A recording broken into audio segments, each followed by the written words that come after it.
नमस्ते दोस्तों, स्वागत है आपका हिंदी भाषा साहित्य HVS में। दोस्तों, आज हम देखेंगे प्रगतिवाद के महत्वपूर्ण प्रश्नोत्तर जो कि सभी प्रतियोगी परीक्षाओं के लिए अत्यंत महत्वपूर्ण है। साथ ही NTA NET JRF सेट के लिए एक प्रश्न जो है मोस्ट इम्पॉर्टेंट है। इन प्रश्नों में आपको विशेषताएं भी मिलेंगी और कई लेखकों ने क्या विचार व्यक्त किए हैं अपने, ये भी आपको देखने को मिलेंगे। तो यदि आप नए हैं चैनल पे तो प्लीज़ सब्सक्राइब करिए, बेल आइकन दबा दीजिए जिससे नोटिफिकेशन आपको टाइम टू टाइम मिलती रहे और आपकी तैयारी और अच्छे से हो सके। तो चलिए चलते हैं प्रगतिवाद। प्रश्न पहला है, सहज भाषा में ऐन्द्रिक बिंब विधान और प्रगतिशील विचारधारा का रचनात्मक मैनिफेस्टो बन जाने वाली यह पंक्तियाँ किसकी हैं? मैंने उसको देखा, जब जब देखा लोहा देखा, लोहा जैसा तपते देखा, गलते देखा, ढलते देखा, मैंने उसको गोली जैसा चलते देखा। तो इसके लेखक हैं केदारनाथ अग्रवाल। अगला प्रश्न है, धूप चमकती है, चांदी की साड़ी पहने मैके से आई बेटी की तरह मगन है, फूली सरसों की छाती से लिपट गई है जैसे दो हमजोली सखियां गले मिली हैं। घर परिवार की दैनंदिनी दुनिया की आत्मीयता व्यक्त करती है किस प्रसिद्ध कवि की पंक्तियां हैं? तो दोस्तों, इसका सही उत्तर है आ, केदारनाथ अग्रवाल की। ये पंक्तियां भी केदारनाथ अग्रवाल की हैं। अगला प्रश्न है दोस्तों, अब देखिए आप लोगों को इनमें प्रगतिवाद की कई विशेषताएं, उनकी जो प्रगतिवाद किस प्रकार से चला, उन सभी का इसमें विश्लेषण मिलेगा। प्रश्न है अगला, यह बात बल देकर कहने की है कि केदार की सामाजिक दृष्टि और उनकी काव्य चेतना में भी अटूट संबंध है। यह संबंध उनके गहन दायित्व बोध से निर्धारित होता है।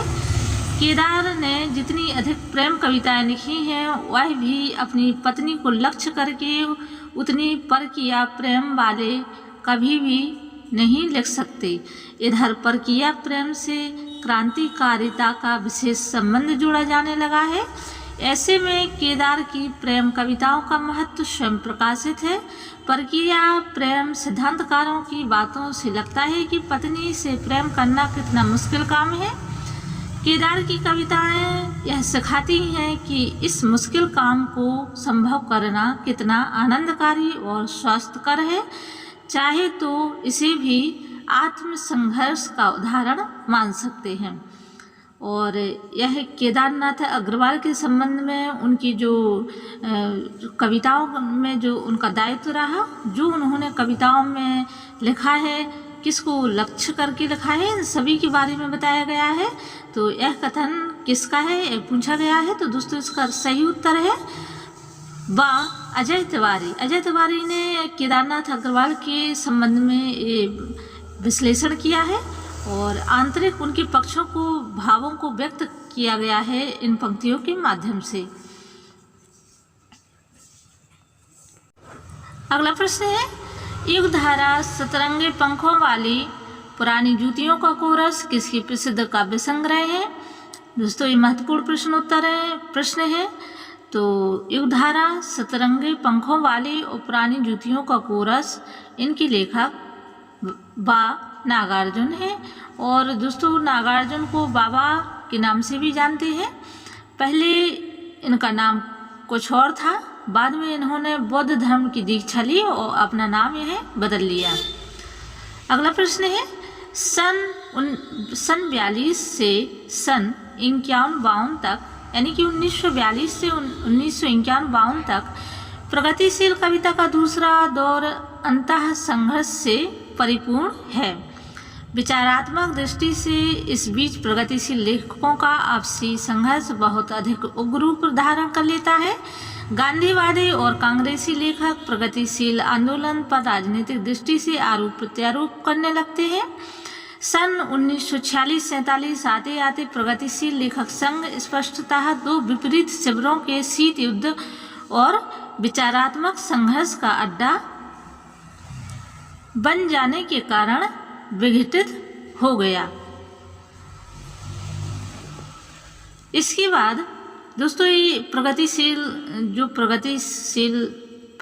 प्रयोगवाद के बाद जो दौर चला तो उसी के बारे में यहाँ बताया गया है। अड्डा बन जाने लगा के कारण विघटित हुआ दिखाई देता है। एक गुट राजकीय संरक्षण के लोभ में कांग्रेस से सहयोग का रास्ता अख्तियार करता है। इस गुट के कवियों की रचनाओं में सन 1947 में प्राप्त स्वाधीनता और कांग्रेस सरकार के प्रति स्वागत का भाव हर कहीं परिलक्षित होने लगता है। दूसरे गुट के कविगण यथार्थ के उग्रतर होते हुए अंतर्विरोध में वर्ग संघर्ष की दृष्टि से लड़ाकू तेवर प्रकट करते हैं। पहले गुट के कवियों में सुमित्रानंदन पंत, शमशेर बहादुर सिंह। अब यहाँ पर आपको ये ध्यान रखने योग्य बातें हैं कि इसमें पहले पक्ष में कौन थे? सुमित्रानंदन पंत, शमशेर बहादुर सिंह, गिरजा कुमार माथुर, भारत भूषण अग्रवाल आदि का नाम लिया जा सकता है।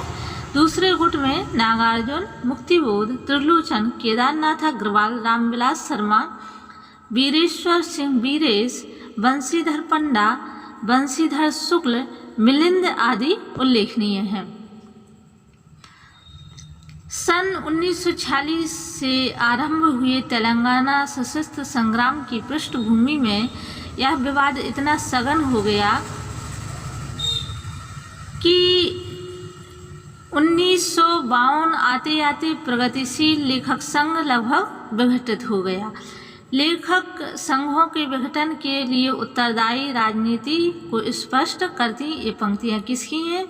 दोस्तों ये वेरी इम्पोर्टेंट है, क्योंकि देखिए यहाँ पर प्रगतिशील का जो पूरा ढांचा है, जो उसकी रूपरेखा है, उसके बारे में बताया गया है कि प्रगतिशील लेखक संघ जो है कैसे राजनीति की बलि चढ़ा और दो पक्ष इसके हुए। एक पक्ष के मत अलग थे और दूसरे पक्ष के मत अलग थे, इसलिए इसका कहीं ना कहीं विघटन भी हो गया। तो इसका सही उत्तर क्या है? शाह मुरली मनोहर प्रसाद सिंह। मुरली मनोहर प्रसाद सिंह प्रगतिशील लेखक संघ के ही आसपास का इनका जन्म है और इन्होंने प्रगतिशील पर एक अपनी पुस्तक भी लिखी थी, उसमें इन्होंने अपने विचार व्यक्त किए थे। दोस्तों आज के लिए इतना ही, धन्यवाद।